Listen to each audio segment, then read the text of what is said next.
The wind came down from the Sierra Nevada like the breath of God himself, cold and merciless, catching the widow Katherine Cole off guard as she stepped from the general store in Sacramento, California.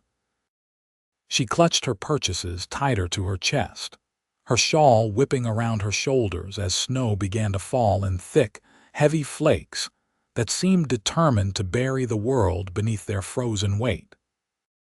It was December 1878, and she had lived through enough winters to know this was no ordinary storm. "Madam, you best get inside somewhere quick," called out the storekeeper from his doorway. "This here is looking to be a real monster." Katherine nodded, her dark auburn hair already gathering snowflakes like tiny diamonds. She was only 24 years old, but the past 2 years since her husband's death had carved lines around her green eyes that made her seem older, wearier. Thomas Cole had been a good man, taken by pneumonia when he was just 29, leaving her with a small ranch on the outskirts of town and debts she was still struggling to pay. She hurried down the wooden boardwalk, her boots slipping on ice already forming beneath the fresh snow. The wind howled between buildings, driving the storm sideways now. Katherine could barely see 10 feet ahead. She needed shelter, needed it now, but her wagon was on the other side of the rail yard and she would never make it that far in this weather. The Sacramento rail yard stretched out before her, a maze of tracks and freight cars slowly disappearing under white. Through the driving snow, she spotted the warm glow of lamplight from what looked like a caboose sitting on a side track. Without thinking twice, Katherine ran toward that light, her skirts heavy with snow, her lungs burning from the cold air. She reached the caboose steps and hauled herself up, pounding on the door with her free hand. "Please, is anyone there?" The door swung open, and she nearly fell inside, stumbling into the warm interior. Strong hands caught her shoulders, steadying her, and she looked up into the bluest eyes she had ever seen.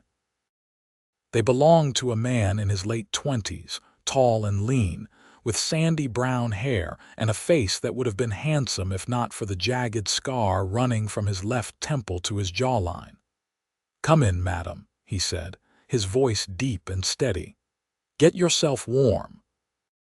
Katherine stepped fully inside, and he shut the door against the howling wind.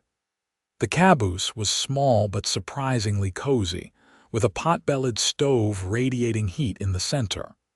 A makeshift bunk lined one wall, and crates stacked against another served as makeshift furniture. The man wore worn denim pants and a flannel shirt with the sleeves rolled up, revealing forearms corded with muscle. "Thank you," Katherine managed, setting down her parcels on one of the crates. Her hands were shaking from the cold. "I did not think I would make it anywhere safe." "You are lucky you found this place," he said, moving to the stove to pour something from a dented coffee pot into a tin cup. "That storm came up fast. Here, drink this. It will help." She accepted the cup gratefully, the warmth seeping into her frozen fingers.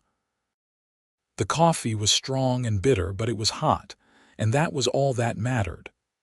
"I am Katherine Cole," she said, looking at him over the rim of the cup.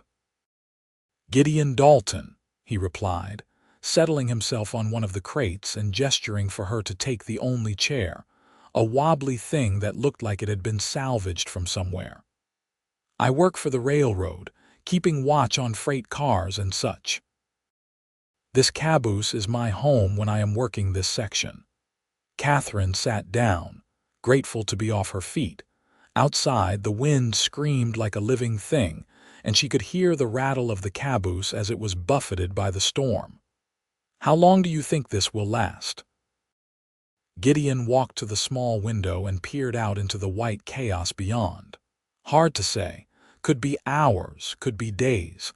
Winter storms from the mountains can be unpredictable." He turned back to her, and she noticed the concern in his eyes. "You got folks who will be worried about you." "No," Katherine said quietly. I am alone. My husband passed 2 years ago. I run our ranch by myself now, or try to anyway. Something flickered in Gideon's expression, sympathy perhaps, or understanding. I am sorry for your loss, Mrs. Cole. Thank you. She took another sip of coffee, studying him over the cup. The scar on his face was old, the skin healed but still angry-looking. She wondered what had caused it, but knew better than to ask. In the West, people's pasts were their own business. I have some beans and salt pork, Gideon said, moving to a box in the corner. It is not fancy, but if we are going to be here a while, we should probably eat something. Let me help, Katherine offered, starting to rise, but he waved her back down. You are still half frozen. Sit and warm yourself. I have done this plenty of times. She watched as he moved about the small space with practiced efficiency, heating beans in a skillet on the stove and slicing salt pork with a knife he kept sharp. There was something calming about his movements, deliberate and unhurried. He was not like most of the ranch hands and cowboys she had dealt with over the years, men who were all bluster and swagger. Gideon Dalton seemed comfortable with silence with himself. How long have you worked for the railroad? She asked. About 4 years now, he replied, stirring the beans. Before that, I was a drover, taking cattle up to Montana and Wyoming. Got tired of the trail, wanted something more stable. And you prefer living in a caboose to having a proper home, he glanced at her, and she caught the hint of a smile. The railroad lets me move around, see different places. I spent too many years in one spot when I was younger. This suits me fine for now. Katherine wondered what he meant by that, what had happened in those younger years, but again she held her tongue. Outside, the storm intensified, the wind now a constant roar. Snow was piling up against the window, and she realized with a start that they might truly be trapped here together for some time. Here, Gideon said, handing her a plate with beans and pork. It is not much, but it will keep you going. They ate in companionable silence, the warmth of the food spreading through Katherine's body. She had not realized how hungry she was until she started eating. When she finished, Gideon took her plate and cleaned it with a rag, setting it aside with his own. You should rest, he said.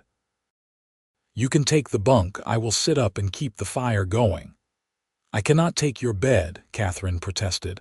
That would not be right. Mrs. Cole, you have had a shock and you need to rest. I have sat up plenty of nights. One more will not hurt me. There was a firmness in his voice that told her arguing would be pointless. Katherine moved to the bunk, which was narrow but had thick blankets piled on it. She removed her wet shawl and boots, then lay down, pulling the blankets up to her chin. The bunk smelled faintly of wood smoke and something else, something masculine and not unpleasant. She watched Gideon settle himself on the crate nearest the stove, stretching his long legs out in front of him. The lamplight cast shadows across his face, making the scar stand out more prominently. He pulled a small book from his pocket and began to read, his lips moving slightly as he followed the words. "What are you reading?" Katherine asked. He looked up, seeming surprised that she was still awake. "Just some poetry. Whitman. A fellow worker left it behind, and I have been making my way through it." "You like poetry. I like words," he said simply. "The way they can paint pictures, make you feel things. Maybe that is strange for a railroad man to say." "I do not think it is strange at all," Katherine said softly. "My husband used to read to me sometimes in the evenings. I miss that." Gideon nodded, his expression understanding. "Would you like me to read to you now? It might help you sleep." She had not expected that offer, and it touched something deep inside her. "I would like that very much." His voice was low and measured as he read, the words of Whitman's poetry filling the small space. Katherine closed her eyes, letting the rhythm of his reading wash over her. There was something deeply comforting about it, about having another person there in the darkness while the storm raged outside. She had been alone for so long, had grown so accustomed to the silence of her empty house, that she had forgotten what it was like to have company. She must have drifted off, because when she opened her eyes again, the lamp had been turned down low and Gideon was still sitting by the stove, his book closed on his lap. His head was tilted back against the wall, his eyes closed, but she could tell from his breathing that he was not truly asleep. He was keeping watch, making sure the fire did not die, making sure she was safe. Katherine felt something stir in her chest, an emotion she had not felt in a very long time. It was not quite attraction, not yet, but it was the seed of something. She closed her eyes again and let sleep take her.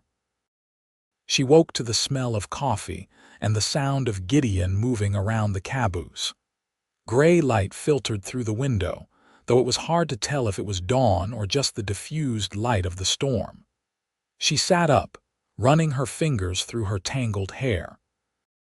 "Good morning," Gideon said, turning from the stove. "I hope you slept well." "Better than I have in a long time," Katherine admitted. She swung her legs off the bunk, wincing as her feet touched the cold floor. "Is the storm still going?" "Afraid so. If anything, it has gotten worse. We are well and truly snowed in now." Katherine moved to the window and looked out. She could see nothing but white, the snow piled so high against the glass that it blocked everything else from view. A flutter of panic rose in her chest. "How will we get out?" "We will dig our way out when the storm passes," Gideon said calmly.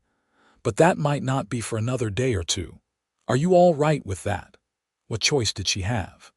Katherine nodded, though the thought of being trapped here with a strange man for that long was daunting. Not because she feared him exactly, but because she was not sure she trusted herself. Already, she was far too aware of Gideon Dalton, of the way he moved, the sound of his voice, the quiet strength he radiated. "I have some hardtack and dried apples," Gideon said, as if reading her thoughts and trying to distract her. "Not exactly a feast, but it will keep us going." They ate breakfast together, and then the long day stretched out before them. There was little to do in the confined space, and Katherine found herself growing restless. Gideon seemed content to sit and raid, but she had never been good at sitting still. "Tell me about your ranch," Gideon said after a while, setting his book aside. "What do you raise?" "Cattle, mostly," Katherine replied. "We had about 50 head when my husband died. I have managed to keep most of them alive, but it has been difficult. The ranch is small, and I cannot afford to hire help most of the time." "That must be hard, doing all that work yourself." "It is," she admitted. "But what choice do I have? If I sell the ranch, I will have nothing. At least this way I have a home, a purpose." Gideon nodded slowly. "I understand that. After the war, I felt lost for a long time. The ranch where I grew up, my family's place in Texas, it was gone. Sold off to pay debts. I drifted for years before I found the railroad work. Having purpose matters." "You fought in the war?" Katherine asked. "I did. I was just a kid, really, barely 18 when I enlisted. Saw things no one should have to see." His hand unconsciously went to the scar on his face. "Got this at Gettysburg. A piece of shrapnel from an exploding cannon. The surgeon said I was lucky it did not take my eye." Katherine felt her heart constrict. He would have been just a boy during the war, younger than she was now. "I am sorry you had to go through that." "It was a long time ago," Gideon said, but she could hear the weight of memory in his voice. "My parents died while I was gone. Fever took them both. By the time I got home, the ranch was already being sold. I had nothing to come back to." "So you became a drover." "It was all I knew how to do, work with cattle. Spent years on the trail, drinking too much, getting into fights. I was angry at the world, I think. Angry at what the war had taken from me, from everyone." Katherine understood that anger. She had felt it herself after Thomas died, a rage at the unfairness of it all. What changed? Gideon was quiet for a long moment. I met a preacher in Abilene. I was in a saloon, about to get into another fight over nothing, and he just sat down next to me and started talking. Asked me if I was trying to get myself killed, because that is what it looked like. Made me realize I was wasting my life being angry. So I sobered up, stopped fighting, and found the railroad work. Been trying to be a better man ever since. The honesty in his words moved Katherine deeply. This was not the kind of thing men usually shared, especially not with women they had just met. But the storm and the small space seemed to create an intimacy that bypassed normal social conventions. "I think you are a good man, Gideon Dalton," she said softly. He looked at her and something passed between them, a connection that was almost tangible. "Thank you, Mrs. Cole. That means more than you might think." The day wore on and they talked more, sharing stories of their lives. Katherine told him about growing up in Ohio, about coming west with her parents when she was 16, about meeting Thomas at a church social, and knowing almost immediately that she would marry him. Gideon told her about Texas, about learning to rope and brand cattle from his father, about the red dirt and endless sky of his childhood. As evening fell, Gideon cooked more beans and salt pork, and they ate together. The storm still raged outside, but inside the caboose it was warm and, Katherine realized with some surprise, comfortable. She was no longer afraid or anxious about being trapped here. Instead, she found herself wishing, just a little, that the storm might last a bit longer. That night, Katherine insisted that Gideon share the bunk. "It is wide enough for both of us if we are careful," she said. "You cannot sit up another night, you need rest too." Gideon hesitated, clearly torn between propriety and exhaustion. Finally, he nodded. "All right. But I will stay on top of the blankets. Would not be right otherwise." They lay down together, Katherine under the blankets and Gideon on top, both of them on their backs, careful not to touch. The bunk was indeed just wide enough for both of them, though barely. Katherine was acutely aware of the warmth of his body next to hers, the sound of his breathing. "Gideon," she said into the darkness. "Yes. I am glad I found your caboose in the storm, glad it was you here." She felt him shift slightly beside her. "I am glad too, Katherine." It was the first time he had used her given name, and the sound of it on his lips sent a shiver through her that had nothing to do with the cold. They fell asleep like that, side by side in the narrow bunk, and sometime in the night Katherine woke to find that she had rolled toward him, her head resting against his shoulder. She should have moved away, should have put proper distance between them, but his arm had come around her, holding her gently, and it felt so right that she could not bring herself to move. Instead, she closed her eyes and let herself have this moment, this comfort, knowing that when the storm ended, so too would this strange and wonderful interlude. The next morning brought more snow, more wind. Gideon woke first and carefully extricated himself from the bunk, trying not to wake Katherine. But she was already awake, had been for some time, just lying there savoring the warmth and closeness. "Morning," she said, sitting up. "Morning." He looked almost embarrassed. "I am sorry if I overstepped last night. I did not mean to." "You did not," Katherine said quickly. "I was cold. You were just being kind." But they both knew it was more than that, and the knowledge hung in the air between them. The day passed much like the previous one, with conversation and silences, with simple meals and the constant presence of the storm outside. But now there was a tension too, an awareness that made Katherine's skin feel too tight, that made her notice every time Gideon's hand brushed hers, every time their eyes met. That evening, as they sat by the stove, Gideon said quietly, "Katherine, I need to tell you something." Her heart began to beat faster. "What is it?" "I have not been able to stop thinking about you since you came through that door 2 days ago.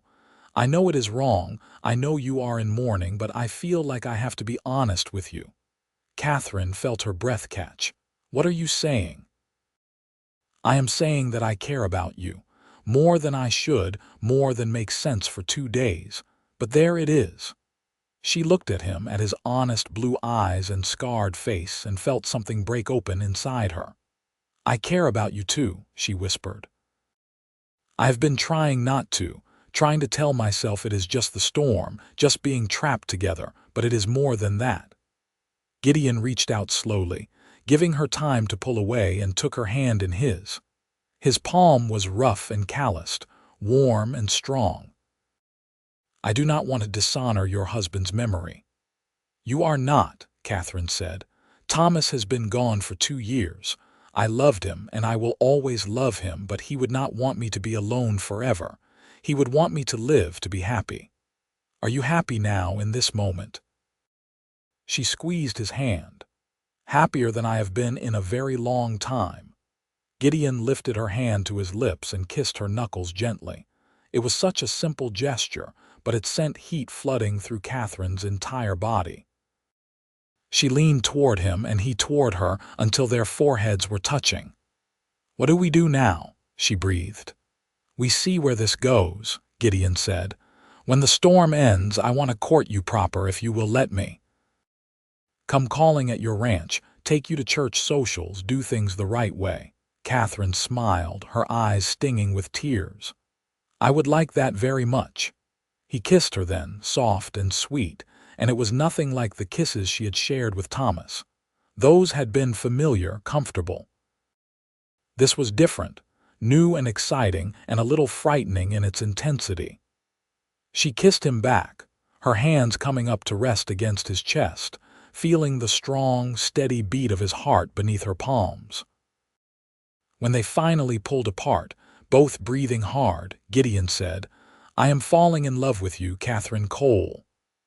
"I am falling in love with you too," she replied, and knew it was true. Impossible, perhaps, after only 3 days, but true nonetheless. They held each other as the storm continued to rage outside, and for the first time since Thomas died, Katherine felt truly alive. The next morning, the wind had finally died down, and though snow still fell, it was lighter, gentler. Gideon bundled up and forced open the door, then spent an hour digging a path away from the caboose. Katherine helped as much as she could, though the snow was waist-deep in places. Finally, they made their way to the main part of town, where others were also digging out. Katherine's wagon and horse were still at the livery, safe and sound, though the stable owner had been worried about her. "Mrs. Cole, thank the Lord you are all right. I thought you might have tried to make it home in the storm." "I found shelter," Katherine said, glancing at Gideon, who stood a respectful distance away. "I was lucky." She settled her account with the stable owner and prepared to head home. Gideon helped her load her parcels into the wagon, his hands lingering on hers. "Can I call on you tomorrow?" he asked quietly. "Yes," she said. "Please." He gave her directions to her ranch, which was about 5 miles outside of town, and promised to come by in the afternoon. Then he helped her up onto the wagon seat, his hands firm around her waist. Katherine drove home through the snowy landscape, her heart full in a way it had not been for 2 years. The ranch looked cold and lonely when she arrived, but the thought of Gideon coming tomorrow warmed her from the inside. She spent the next day cleaning frantically, scrubbing floors and dusting furniture, baking bread and a dried apple pie with the last of her supplies.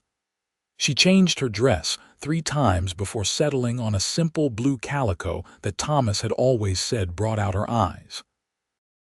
Gideon arrived right on time, riding a sturdy bay horse and carrying a bouquet of winter greens and dried flowers. He had cleaned up too, his hair neatly combed, his face freshly shaved around the scar. "You look beautiful," he said when she opened the door. "You look very handsome yourself," Katherine replied, taking the flowers. "Come in, please." She gave him a tour of the small ranch house, showing him the main room with its fireplace and simple furniture, the kitchen where she had bread cooling, the bedroom that had been hers and Thomas's. It felt strange to have another man in this space, but also right somehow. They sat together at the kitchen table, drinking coffee and eating bread with butter. Gideon was polite and respectful, keeping a proper distance, but his eyes never left her face. "Tell me about the cattle," he said. "How many head did you say you had?" They talked about the ranch, about the work that needed doing, about her plans for the spring. Gideon listened intently, asking good questions, offering suggestions that showed his experience with ranching. "I could help you," he said after a while. "I have some money saved up from my railroad work. We could hire a hand or two for the spring roundup, fix up some of the fences that need mending." "Gideon, I could not ask you to do that." "You are not asking. I am offering." He reached across the table and took her hand. "Katherine, I meant what I said in the caboose. I am falling in love with you. I want to be part of your life, help you build something here. But your work with the railroad. I can find other work, ranch work, or maybe even start my own freight business. Sacramento is growing. There are opportunities here." Katherine felt tears prick her eyes. "You would do that for me. I would do it for us," Gideon said. "If you will have me." She squeezed his hand. "Yes, yes, I will have you." He stood and pulled her up into his arms, kissing her deeply. This kiss was different from the ones in the caboose, more confident, more certain. When they finally broke apart, both were flushed and breathing hard. "I should probably go," Gideon said reluctantly. "I do not want to, but it would not be proper for me to stay." "I know," Katherine said.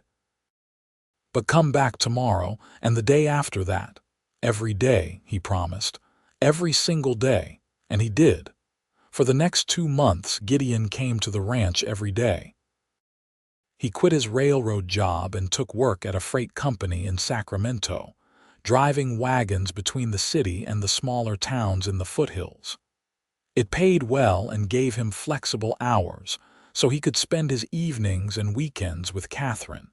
Together, they worked on the ranch. Gideon repaired fences and buildings, tended to the cattle, helped Katherine with the endless chores that came with ranching. He hired 2 hands for the spring roundup, experienced cowboys who worked quickly and efficiently under his direction. The ranch began to thrive in ways it never had before. The cattle fattened up on spring grass, and when it came time to sell, they got good prices.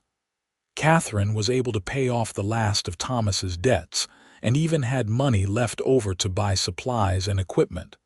But more than the work, it was the companionship that Katherine treasured. Having Gideon there, eating dinner together every night, sitting by the fire in the evenings, sharing a life together. They still maintained proper appearances, Gideon always leaving before it got too late, always respectful of her reputation. But everyone in Sacramento knew they were courting, and the town had opinions. Some people were happy for Katherine, glad to see the young widow finding love again. Others were more judgmental, whispering that it was too soon, that she should mourn longer, that a railroad man with a scarred face was not good enough for her. Katherine did not care what they thought. She was happy, truly happy, for the first time since Thomas died. One evening in late April, as they sat on the porch watching the sunset, Gideon said, "Katherine, there is something I need to ask you." She looked at him, her heart beginning to race. "What is it?" He stood and pulled her to her feet, then dropped to one knee. From his pocket, he produced a simple gold band. "I know we have only known each other for 5 months, but I love you with everything I am. Will you marry me, Katherine Cole? Will you let me spend the rest of my life making you happy?" Tears streamed down Katherine's face as she nodded. "Yes. Yes, of course I will marry you."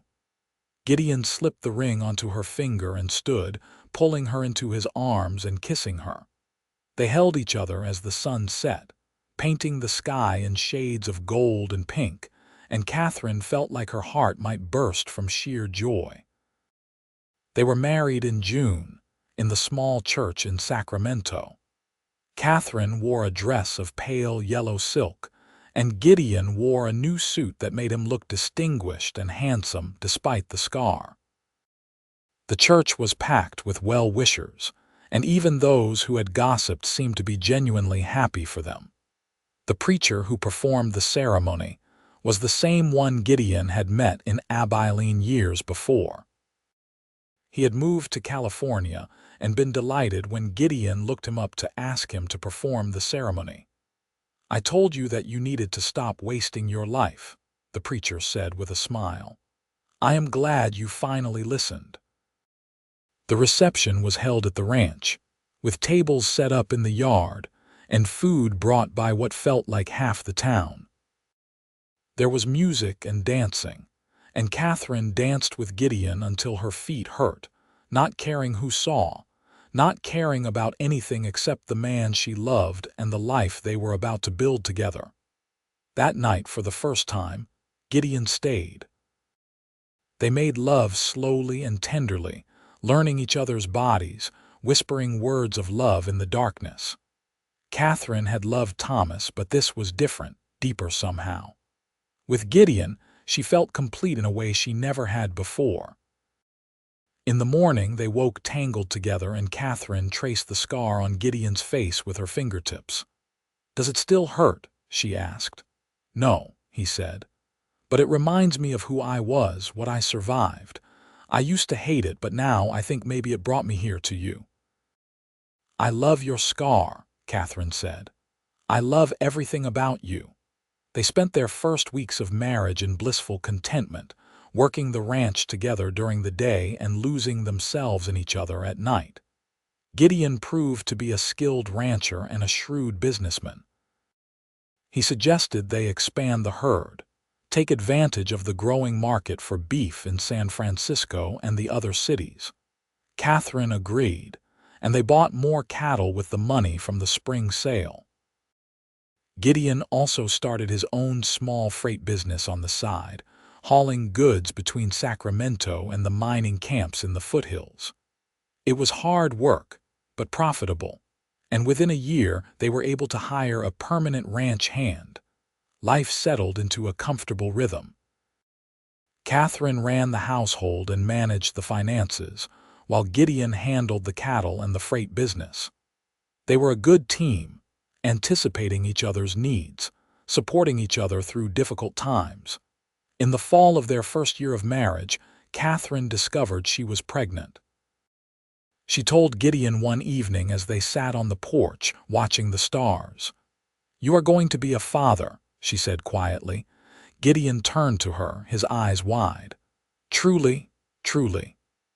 He let out a whoop of joy and scooped her up in his arms, spinning her around until she was dizzy and laughing. "We are going to have a baby. Katherine, we are going to have a baby." The pregnancy was easy, and Katherine bloomed, her face glowing with health and happiness. Gideon was attentive and protective, constantly fussing over her, making sure she did not work too hard. He took over more of the ranch duties, hiring additional help so Katherine could rest. Their son was born in May 1880, a healthy baby boy with Katherine's green eyes and Gideon's strong features. They named him James, after Gideon's father, and Thomas, after Katherine's first husband. It felt right to honor both men who had shaped their lives. Gideon was a devoted father, spending hours holding little James, talking to him, showing him around the ranch. Katherine watched her husband with their son and felt her heart swell with love. 2 years later, they had a daughter, whom they named Sarah. She had Gideon's blue eyes and Katherine's auburn hair, and she was as spirited as her brother was calm. Gideon doted on her shamelessly, unable to deny his little girl anything. The ranch continued to prosper. They now had over 200 head of cattle and several hired hands to help manage them.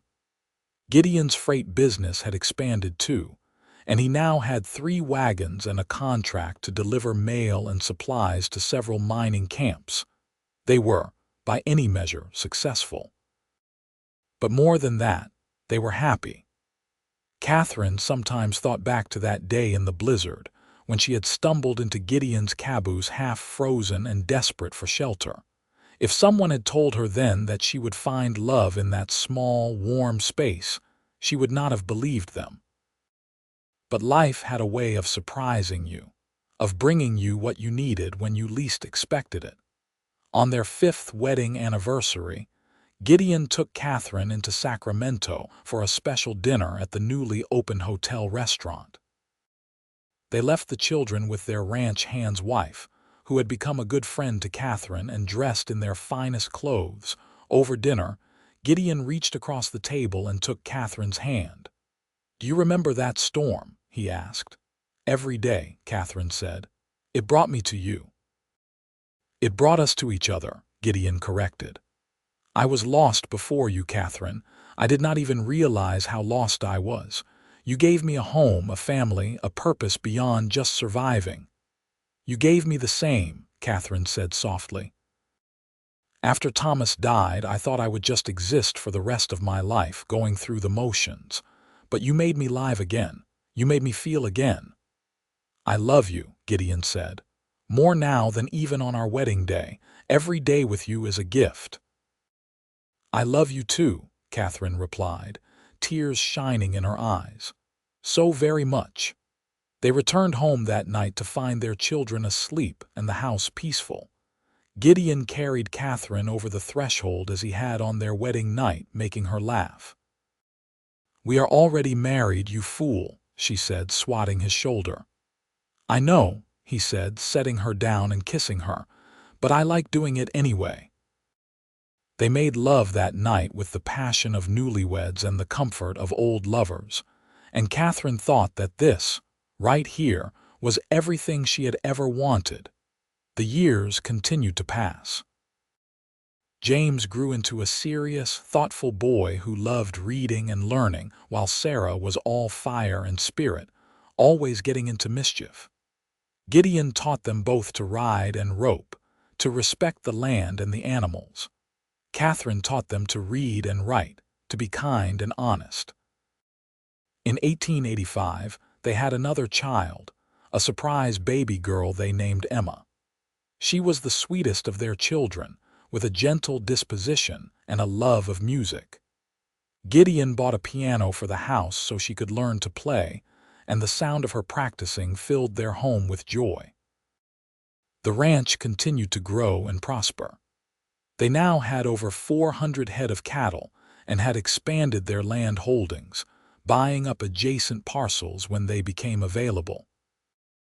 Gideon's freight business was equally successful, and they were considered one of the more prosperous families in the Sacramento area. But success had not changed them. They remained humble and hardworking, active in their church and community. Gideon often hired drifters and down on their luck cowboys, remembering his own difficult years after the war. Katherine was known for her charity, often bringing food and supplies to families struggling to make ends meet. They faced challenges, of course. There were droughts and harsh winters, cattle diseases and market downturns. But they faced them together, supporting each other through the difficult times. Their love was the foundation everything else was built on, solid and unshakable. On their 10th wedding anniversary, Katherine woke to find Gideon already up, sitting on the edge of the bed and watching her sleep. "What are you doing?" she asked, smiling at him. "Just thinking about how lucky I am," he said. 10 years ago today, I married the most amazing woman I have ever known." "I am the lucky one," Katherine said, reaching up to touch his face. The scar was still there, faded now but still visible. She traced it with her fingertips as she had done countless times over the years. "You saved me, Gideon, in every way a person can be saved." "We saved each other," he said, leaning down to kiss her. "That is what love does." Their children burst into the room then. James, now 10 years old and trying to maintain dignity. Sarah, 8 and bouncing with energy, little Emma, 5 and clutching her favorite doll. They piled onto the bed, laughing and talking over each other, wishing their parents a happy anniversary. Gideon caught Catherine's eye over the children's heads and she smiled back. This was their life, chaotic and messy and absolutely perfect. That afternoon, they had a party at the ranch. Friends and neighbors came from all around, bringing food and gifts. The preacher who had married them came too, now gray-haired but still spry, and he gave a blessing over their family. As the sun set and the guests began to leave, Catherine and Gideon stood together on the porch, watching their children play in the yard. James was teaching Sarah how to properly throw a lasso, while Emma sat in the grass making daisy chains. "You ever think about that storm?" Catherine asked. "About what would have happened if I had not found your caboose?" "Sometimes," Gideon admitted. "I think about how close I came to missing all of this. If you had gone a different direction, found shelter somewhere else, we might never have met." "But we did meet," Catherine said, "and we fell in love." "Best thing that ever happened to me," Gideon said, pulling her close. "You and these kids, this life we have built together. I would not change a single thing." Catherine leaned against his chest, listening to the steady beat of his heart. "Neither would I." The years continued to flow by like water. Their children grew up strong and healthy. James went to college in San Francisco, studying business and finance. He came back to help run the ranch and the freight company, bringing new ideas and modern methods. Sarah married a young rancher from a neighboring spread, and they settled nearby, giving Catherine and Gideon their first grandchildren. Emma became a teacher, bringing education to the children of ranch families who lived too far from town for regular schooling.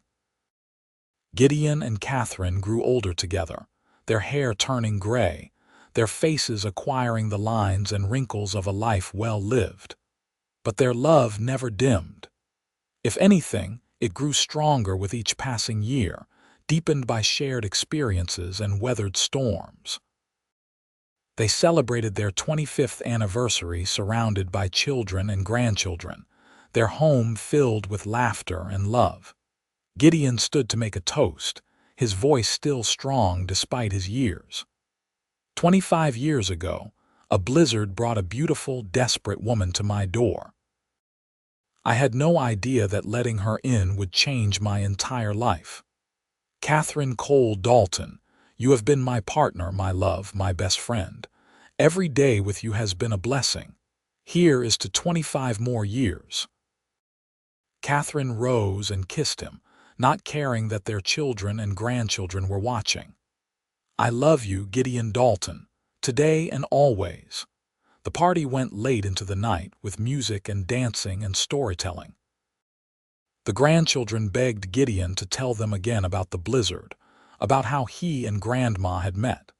It was their favorite story, and he never tired of telling it. The wind was howling like a demon, he said, settling into his favorite chair with little ones gathered at his feet. And the snow was coming down so thick you could not see your hand in front of your face. I was in my caboose, reading a book when I heard pounding on the door. And it was Grandma, one of the children shouted. It was indeed, Gideon said, smiling. The most beautiful woman I had ever seen, covered in snow and shivering with cold. I brought her inside, gave her coffee and food, and we were trapped there together for 3 days while the storm raged. And you fell in love, another child exclaimed. We did, Catherine said, coming to stand beside Gideon's chair. He reached up and took her hand. Sometimes love happens when you least expect it, in the most unlikely places. All it takes is an open heart and the courage to let someone in. Later that night, after all the guests had gone and the children had settled the grandchildren down to sleep in various rooms throughout the house, Katherine and Gideon sat together on the porch. It was a warm summer night, and the stars were bright overhead. "Can you believe it has been 25 years?" Katherine asked. "Sometimes it feels like yesterday," Gideon said. "Sometimes it feels like we have always been together." "I am glad we have," Katherine said. "I cannot imagine my life without you in it." "You will never have to," Gideon promised. "I am yours, for as long as we both shall live."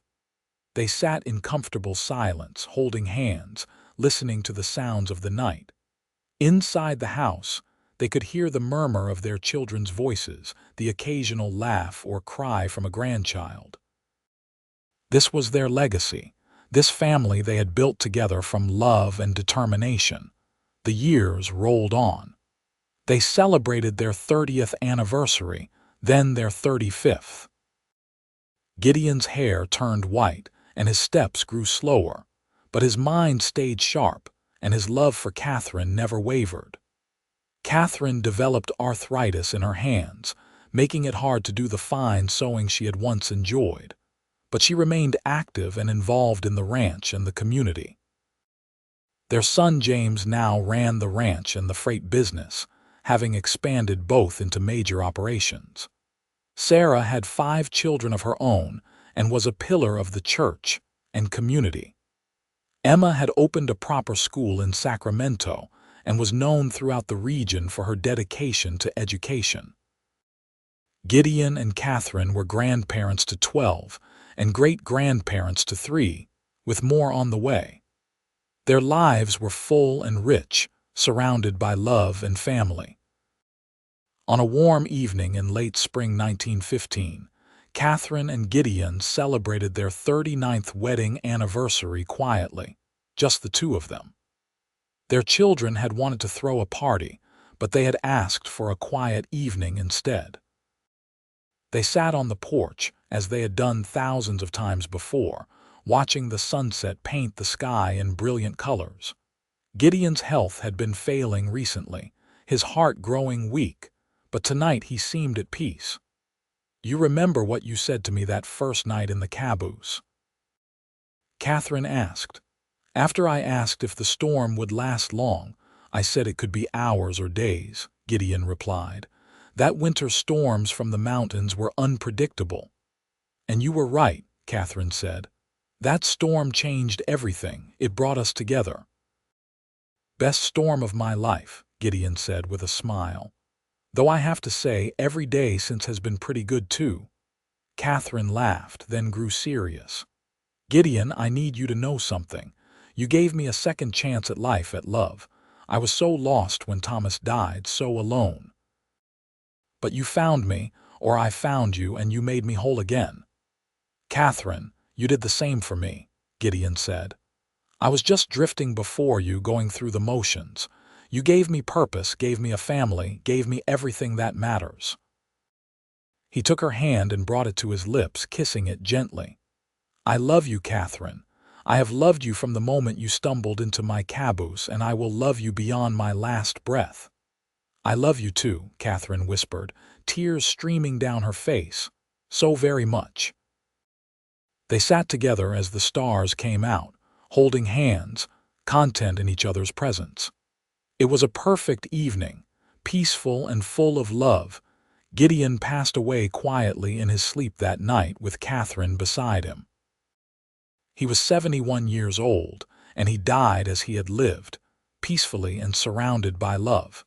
Katherine mourned him deeply, but she did not despair.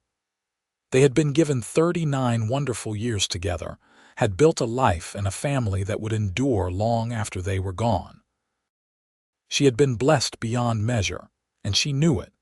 She lived for another 5 years, active and involved with her children and grandchildren, before joining Gideon in the small cemetery outside Sacramento. They were buried side by side, their headstones simple but inscribed with the words "joined by a storm, united by love."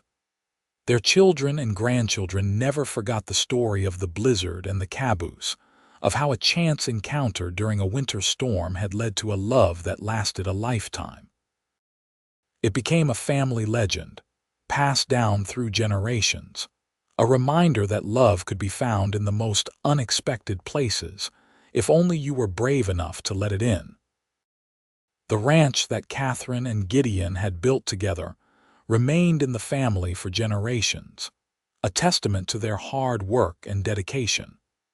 The freight business eventually evolved with the times, becoming a trucking company that served Northern California well into the 20th century. But more than the material things they left behind, Katherine and Gideon's real legacy was love. They had shown their children and grandchildren what it meant to truly love someone, to be partners in every sense of the word, to face life's challenges together with courage and grace. And it all started with a blizzard, a caboose, and two lonely souls who found each other when they needed it most. The widow and the cowboy who became something much more, who became everything to each other, who built a life and a love that would be remembered and cherished long after they were gone. Their story was proof that sometimes the worst storms bring the greatest blessings, that love can bloom even in the coldest winter, and that when two hearts are meant to be together, not even the fiercest blizzard can keep them apart. Katherine Cole and Gideon Dalton had found each other against all odds, and they had made the most of every single day they were given together. In the end, that was all anyone could ask for: a life well lived, a love well loved, and a legacy that would endure through the generations. The blizzard had forced them inside that warm caboose together, but love had made them stay, had made them build something beautiful and lasting, had made them into something much more than they had been alone. They were partners, lovers, best friends, parents, grandparents, and great-grandparents. But most of all, they were two souls who had recognized each other in the storm and had chosen, every single day, to love each other with everything they had. And that love, more than anything else, was what made their story worth telling, worth remembering, worth celebrating for all the years to come.